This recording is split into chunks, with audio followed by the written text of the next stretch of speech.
Welcome back, dear viewers. Today we are traveling to the year 200 AD.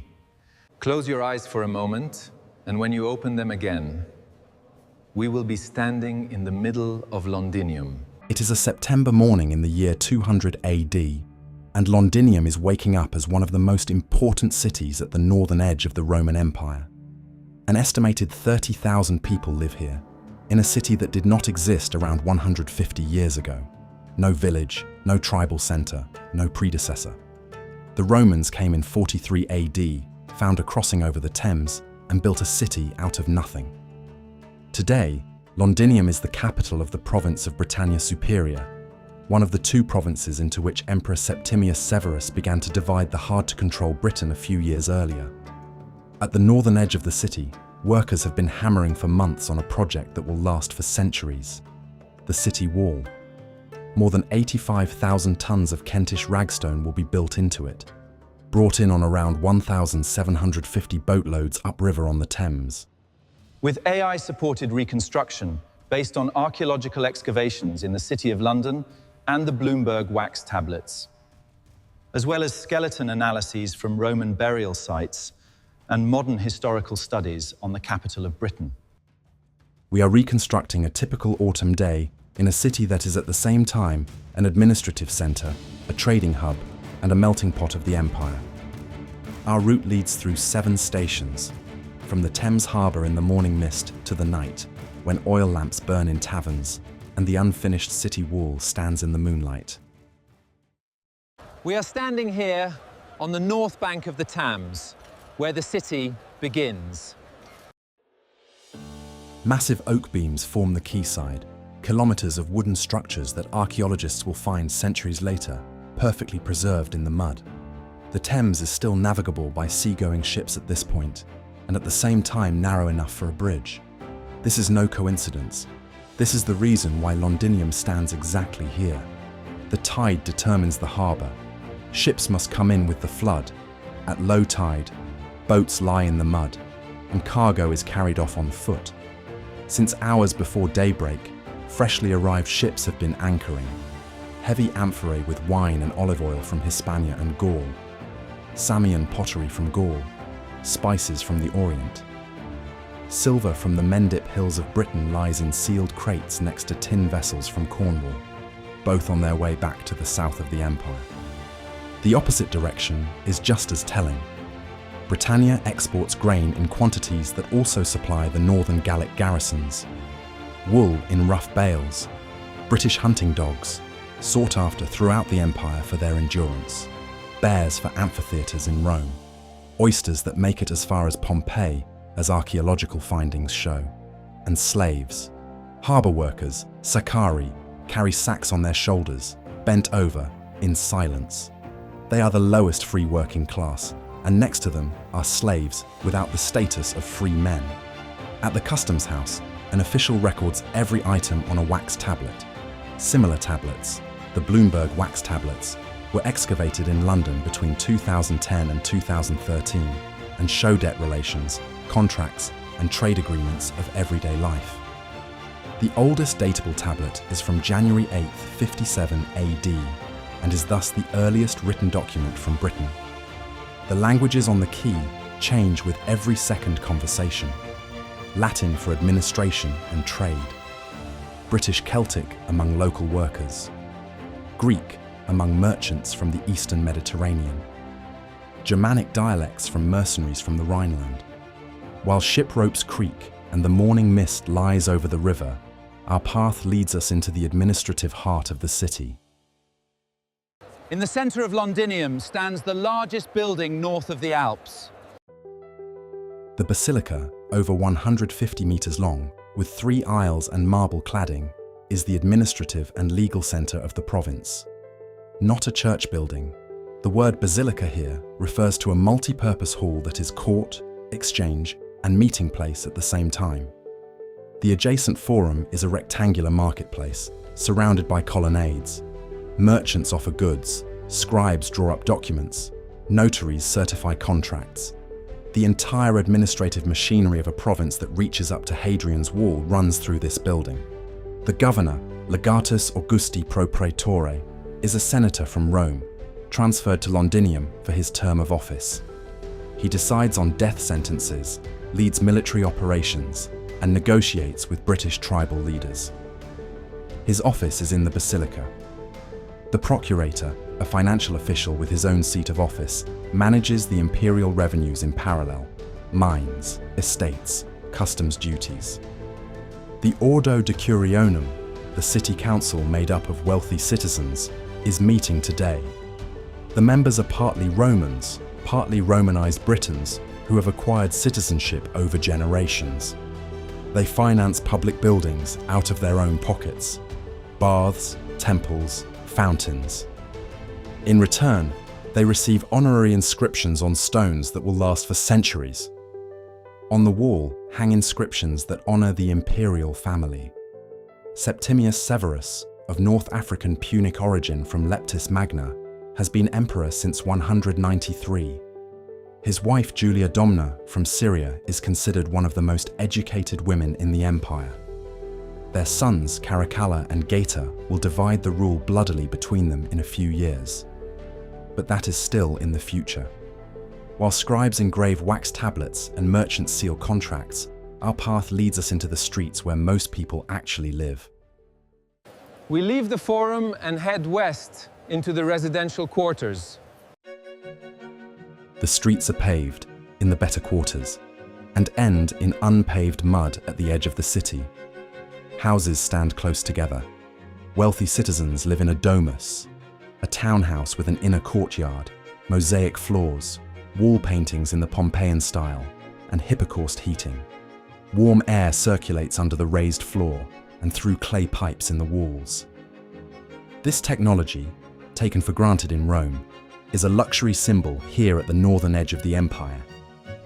For most people, there are the insulae, multi-story tenement houses made of timber framing on a stone foundation, fire-prone, cramped, loud, glass windows for some of the rich wooden shutters for the others.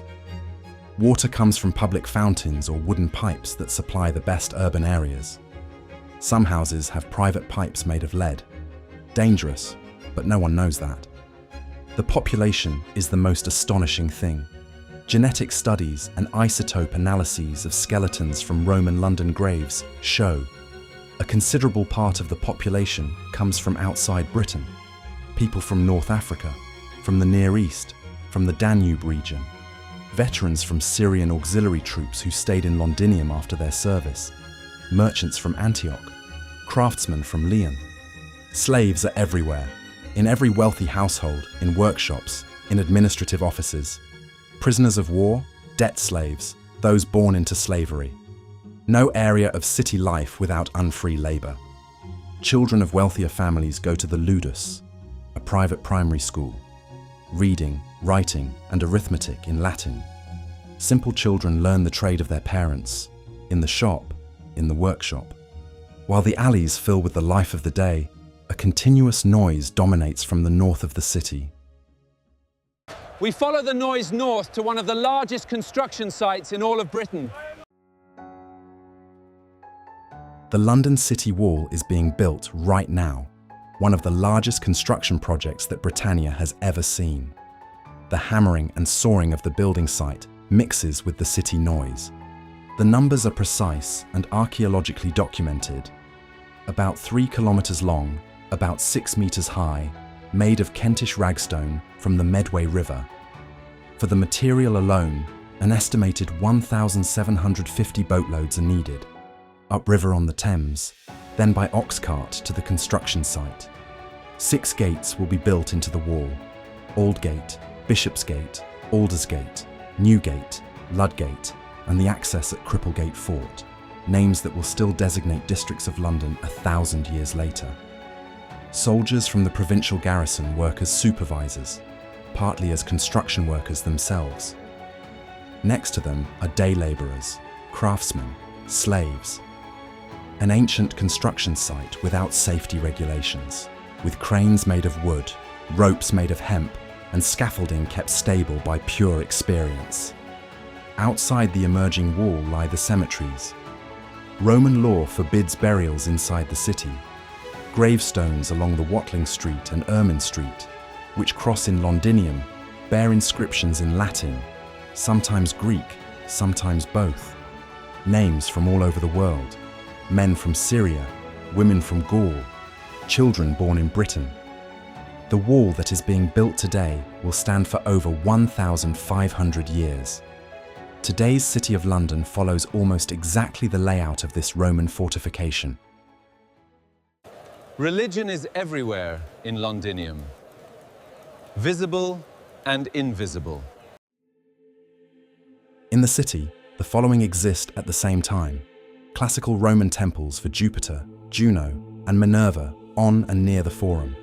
Isis from Egypt, whose ritual objects have been archaeologically preserved in London. Cybele from Asia Minor. Celtic British gods who merge with Roman ones. Sulis Minerva in Bath, further north Brigantia.